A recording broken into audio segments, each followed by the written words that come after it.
Hi, it's time for another update on my silk crochet dress. Hi, I'm Roseanna from Moara Crochet, and in today's video I'm going to be giving you an update on my crochet silk dress that I have been making for an upcoming wedding this summer. Now, today is extremely cold here in Brazil. I am wrapped up in my layers. And I am not going to be modeling this dress because it is just too cold. We are going into below double figures, which is quite rare for where I live. So it is chilly. Our homes are not created to be insulated the same as they are in Europe. So when it's cold, the floor goes cold, the walls go cold, you don't have the same insulation. So it's the perfect opportunity for me to finally wear wool in Brazil. So I've got my knitted jumper on that I made last year. I think this is an Isabel Kramer design, and my latest crochet design, which is my crochet poppy scarf there with those stalks. So without further ado, let's talk about the dress. So I'm going to try and do this video without getting a huge reflection in my glasses, which is quite tricky because I've got two windows in front of me. But let's go anyway. So here is the dress so far. I actually finished the dress. I finished it about a week ago, but it's been so crazy here that I haven't had a chance to actually sit down and make a video because we've had a spout of the flu going around and the household came down. So everybody's back to normal, work, school, so I could finally get a chance to show you what I have done. So I have finished my dress and it goes all the way down to knee length, well, just below knee. I decided not to go down all the way down to gown length because I wanted an item which I could reuse. I didn't want something that I only wear once a year and that would be it. Maybe not even once a year. So I thought for me, below knee length, it's much more practical. I can use it on much more events than one single event where it's very formal, which is extremely rare that I go to a formal event. So I finished, and what I was talking to you in the last video was about how I wanted this skirt to flare out, and it just wasn't working. I had to frog it back, but that is part of the process. That is the process of when you create your own clothing. It's never going to be perfect. So you work with the yarn, decide what works for you, what works for your body, and go from there. So I ripped it back, I think twice, and I finally came up with a design that I liked. And thank you to everybody who gave me some suggestions on how to increase the sizing gradually. I did take them all on board. They were absolutely brilliant suggestions. I'm very grateful for them.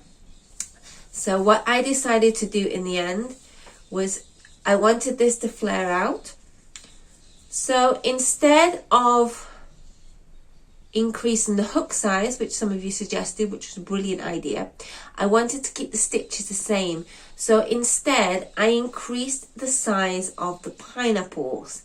Now, I think I started from 1, 2, 3. I started from here, and then I gradually started to increase the size of the pineapples the lower I got, and that gave me that A-line size that I wanted.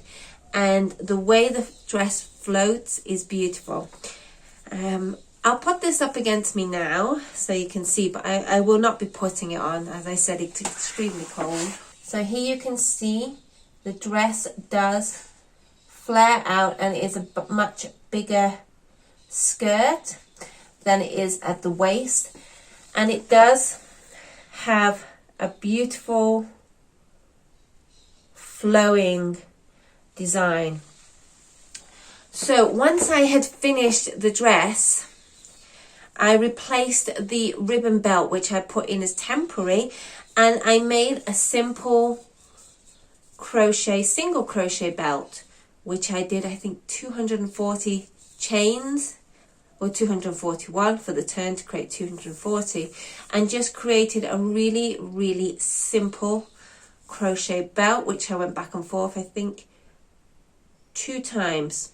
I actually went round the foundation side, neither side, so it was even on both sides. Think of it like an oblong, very long. And I've still got an end to weave in there. And when this is on, it does look very beautiful. I am very proud. So that is the dress finished in crochet. So my next step now is, obviously I am not going to wear this with nothing underneath. I need to decide if I am going to really make the crochet pop, in which I could use like a skin color slip underneath, or I can play it safe and try and find some red cotton that will work as a slip under here. So that's going to be my job the next few days. I'm going to be going up to the sewing shops here and see if I can find some cotton, which I would like to make a very, very simple slip, similar to the videos you've seen me try on. I'm going to do a copy of those because those fit me very well, and create it especially for this dress. So that is the update for now. I still got a lot of yarn left. I've decided not to make a crochet bag because it would be something I wouldn't really use ever again. Like I said, I'm not into bags. I'm very fussy. So I've decided to keep the crochet cone, well, the yarn cone, for another project. I'm thinking maybe a skirt later on, early spring, in red skirt in one of my designs. So watch this space. Something's going to happen. I don't know what, when the urge comes. But until then, it's going to sit on my shelf while I finish up a lot of other projects and start getting some new projects ready for your autumn and your winter.